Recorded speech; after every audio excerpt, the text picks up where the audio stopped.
mentioned Saturday, one of the big goals you were kind of stressing was, why do you play? Like, kind of reiterating that love of the game, having fun. Yeah. How do you kind of keep that going? We saw it on Saturday. How do you feel like the guys are carrying that on? Well, just keep reiterating it to our guys about the purpose, our purpose here, especially down the stretch. That when we're loose, we're disciplined on the way we approach the game and play it, but our actions, they're loose.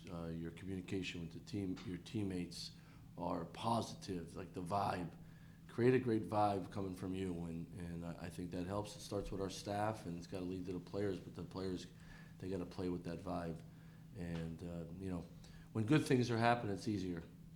But we have to have that when there's adversity, and that's been probably the biggest thing all year long. Is we just haven't been great dealing with adversity in games and outside of games, and that's something we just down the stretch here. If we can get it a little bit better, you never know.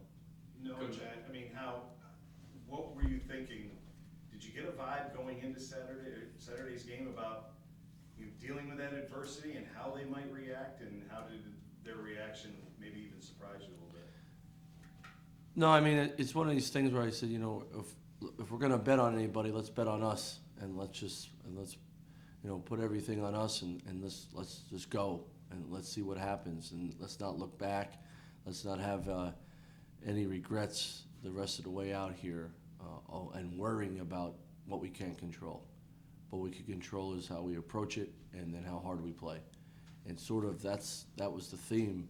When you're in a rut, everybody, I said this to our guys, when you're in a hole, right, you try to find your way out of there.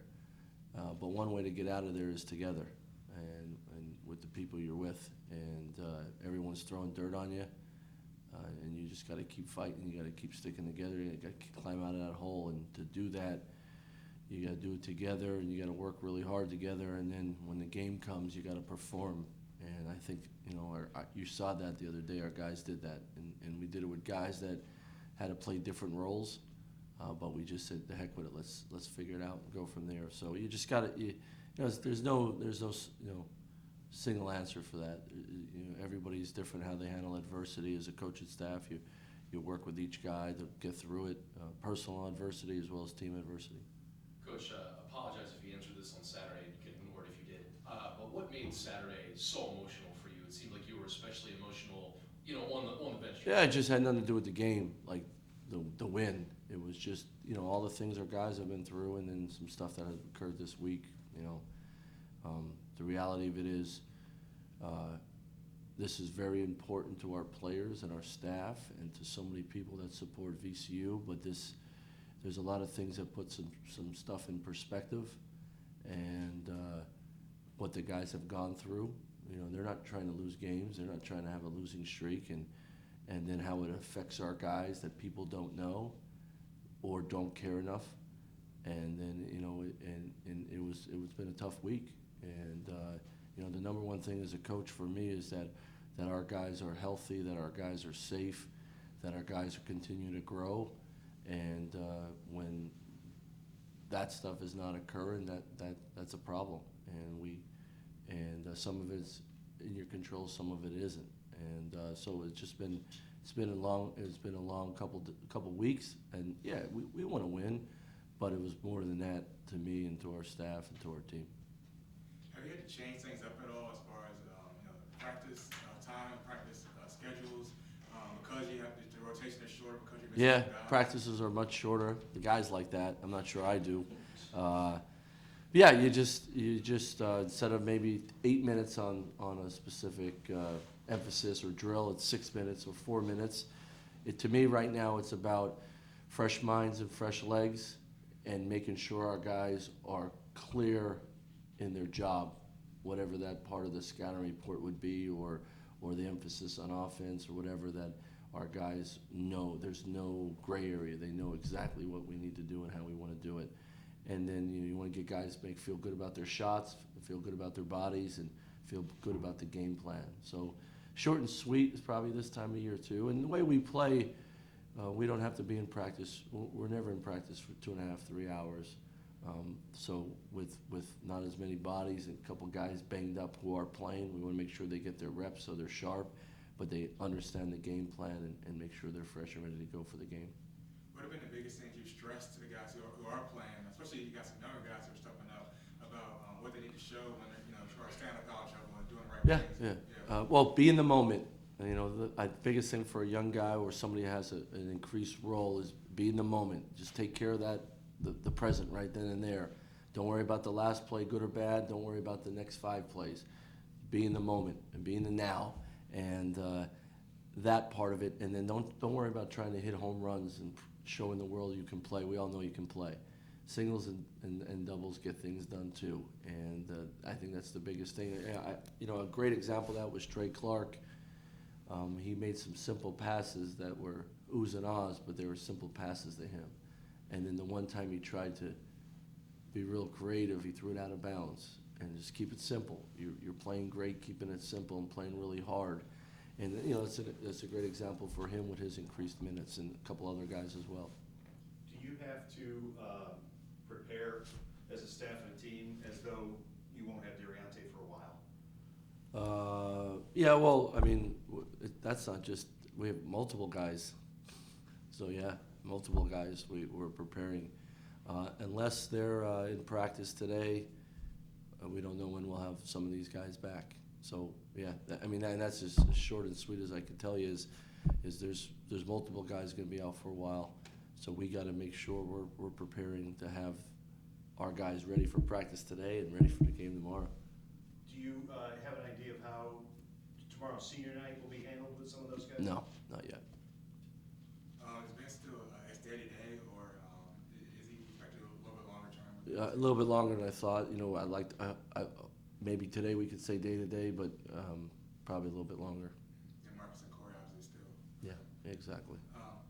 Was Saturday the type of minutes distribution that you wanted, even with the short rotation? Like I was at UMass, the starters played so much more minutes. Yeah, the part of it was we didn't get a lot out of the bench up there, and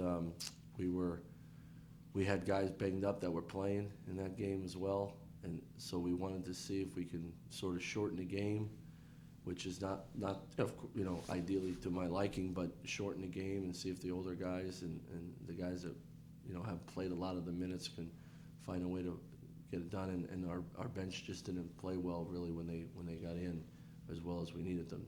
Now that changed on Saturday because I thought our bench did very, very well. You talked a lot about after Saturday's game about the strong finishing and how much you got to emphasize that. How important will it be against the Duquesne team that's high in the country in blocks and have a strong front court and Take care of the ball, number one. Take good shots, number two. And then when it's time to finish with authority. Finish the right way. There's nothing wrong with you're going to make a great move and you see that it's not there at the end.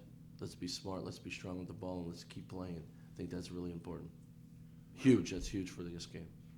What has impressed you most about that? That duo Hughes and Weathers. The way they play? Well, they're so aggressive on both ends of the court, and they can really attack the rim when they have the ball, and they can score in different ways, and they can big boy you too, and really be physical. And then I think on the other end, they're versatile movers. They can really step out and guard on the perimeter, but then around the rim, they get up and block shots. They come from the backside. They can really square you up and be physical, and that's where us being strong and motivated to finish the right way, I think is really huge. Those two guys are very good players.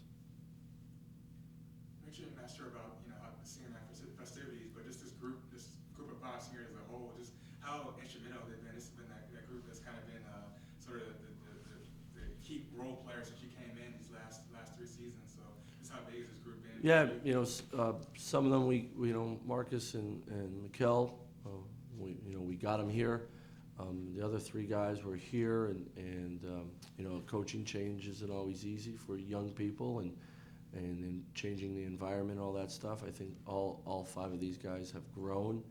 They've been through a lot of adversity, and they've grown from it. And winning a regular season championship last year and getting to the NCAA tournament, I think was huge for them in their growth. And those guys were all such a big part of that. And then going through this year, we've had some great moments, and we've had some struggles and some adversity, but they're not done yet. And they put the team first, and they're trying to have sort of one last run here down the stretch, and I'm looking forward to being with them for that. That's what's pretty cool about all this. And my thing with seniors is, just because they're going to be done playing soon doesn't mean their relationship and their experience at VCU is over. We continue to grow that long past your playing days, and I'm looking forward to doing that with these guys. How have the players who aren't playing, Marcus in particular, how have they been valuable kind of from a leadership perspective and just from a being present perspective and kind of just weighing in? Well, just weighing in, telling your teammates things you see from the bench because of your experience being on the court. Now you're watching it, and you see some things. He's done a great job getting in Bones' ear. A couple other guys, Corey's been great with Hassan. I think that's really important. It talks about you're a good teammate. You want to see your teammates succeed. You want to see these young guys grow and get better and succeed. And I think you see that. You've seen that with some actions and some behavior, which I think is great. It says about how much these guys like each other, without a doubt.